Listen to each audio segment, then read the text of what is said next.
If you missed our video on the Shure 545 SD or the predecessor to the Shure SM57 here, you can check that out up here. But if you've been waiting on this, the Woodstock microphone, well, you're in luck. And while the history of the 545 is fascinating, those mics were very much the background mic that no one ever really saw. This, however, was the microphone that created historical moments. It was held by legends, and those legends burned the image of their performance into the brains of a whole generation. And the reason they exist was simple. They needed a mic that could handle the workload to make those performances be heard, especially as the world was starting to turn that gain knob and louder was becoming better. Not to mention, there were massive open field live shows that were starting to catch on. So then let's take a look at this, the 565 SD, and see how it took over the world. Prior to the 50s, live music was a complicated arrangement. Realistically, concerts were either really large orchestral get-ups in buildings built for that, like concert halls or churches, or they were non-approved gatherings that needed to rent halls. Don't get me wrong, there were outliers like Carnegie Hall or the Grand Ole Opry, but those had the backing of massive broadcast giants, and really, they had strict rules and regulations on who could play there and what you could play. You couldn't just book it as a band and play there. Basically, concerts, they were difficult, and the idea of a large concert was just ludicrous. And even if you wanted to put on a small concert in a hall or something of the sort, your only choice was using the readily available public address system that came with the club, and those things were just used for announcements. And that public address system only went for the singer. But again, it was all you really needed.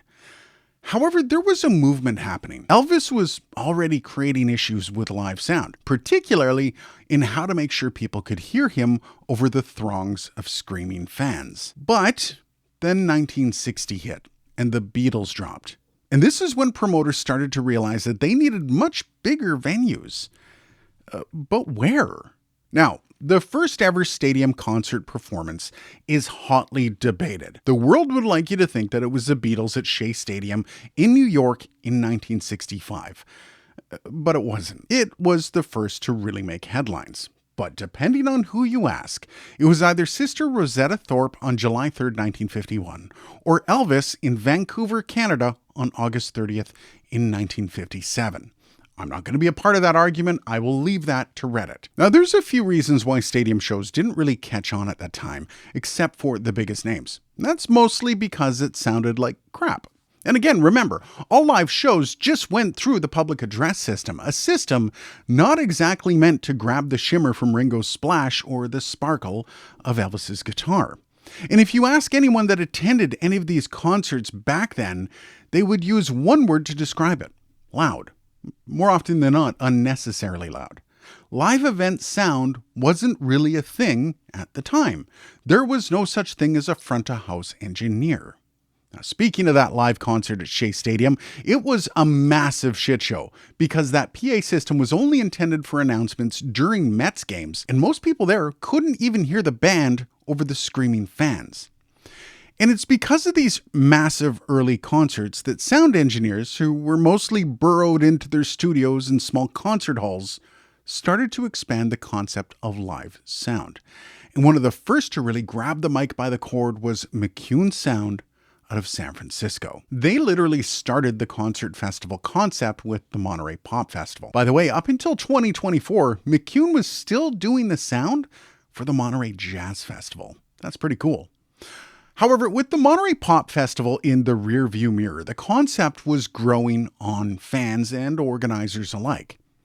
Enter Hanley Sound, or Bill Hanley, who created the first ever festival setup that would go on to set the stage for future festivals. Now, I'm not going to go into all the nitty-gritty on that, but find any photo, either professionally shot or even from the audience. Every artist, every voice, all went through this, or the predecessor to this, the Unisphere Model 565. Fun fact though, you can see somewhat of an anomaly on those photos with this mic. They're all connected with XLR cables. At the time, the 565 only came with an Amphenol connector. The XLR version was still a ways away. And since Shure has no record of supplying the modified mics, It looks like Hanley modified them all by himself. That's impressive.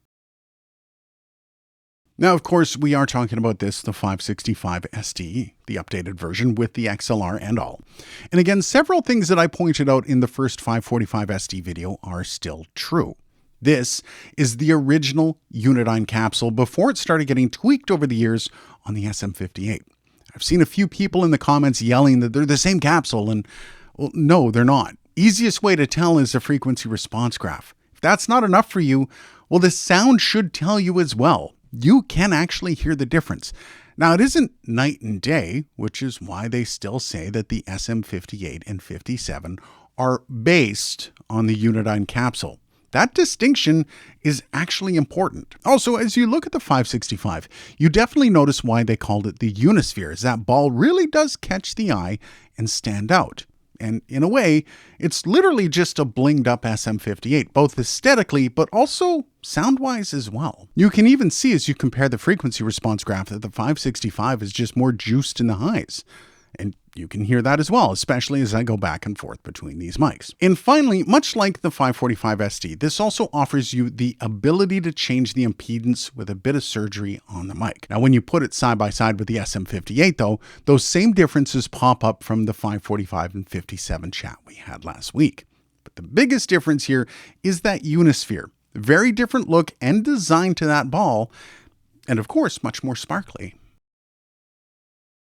And honestly, I think this is the biggest draw of a microphone like this. And laugh if you will, but the 565 was the Freddie Mercury mic. And it's not just a one-off, Freddie used it, there you go. But no, his impact on not only the Unisphere 565, but also the whole idea of a handheld microphone was monumental. You see, Freddie's onstage performance was just massive.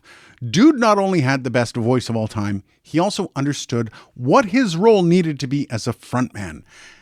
And he never disappointed. Early on at one of his gigs, he went to pick up the mic stand in a grand gesture, and the bottom fell off. Now, this is a problem, one that would have caused delays at most shows that weren't using handheld mics. Freddie pretended as if it was part of the show and literally grabbed the mic and finished the show like that. Then it just became his shtick. And the idea of someone mishandling the mic as he does was preposterous, especially back then. But of course, that Shure shock mount system was built just for that. And the Showman era took a massive turn. And with that, making the statement that this is the Freddie Mercury mic is more than just the fact that he held it and used it at all of his shows. It was the very act of holding it, basically creating this legend, creating a stage show, creating history.